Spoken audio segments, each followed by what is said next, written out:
Après plus de 2 ans de travaux, le tram est de retour. Il n'avait plus roulé à Annemasse depuis 60 ans. La journée de fête pour accueillir cette nouvelle ligne est donc célébrée en grande pompe.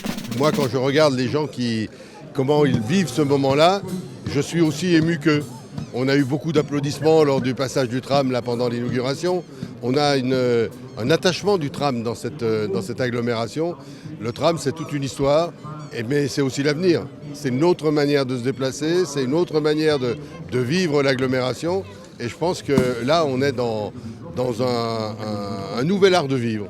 Le tram traverse les communes de Gaillard, Ambilly et Annemasse avec 4 nouveaux arrêts et 2 km de tracé en plus sur la ligne 17 des transports publics genevois.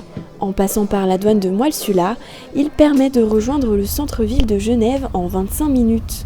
Le projet a nécessité une étroite collaboration entre les autorités suisses et françaises. On a maintenant enclenché en quelque sorte un cercle vertueux.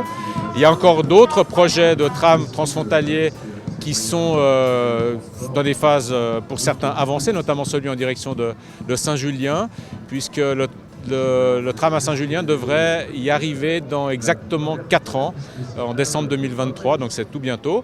Et nous travaillons déjà à l'arrivée du tram du côté de Ferney, puisque le tram jusqu'à l'aéroport va être réalisé à partir de 2022, mais on souhaite réaliser une liaison jusqu'à Ferney dans la foulée.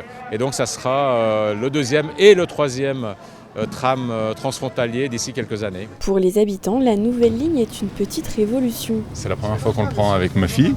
Donc c'est vrai que ça fait un moment qu'on lui en parle, ça fait presque un an et demi qu'on lui en parle.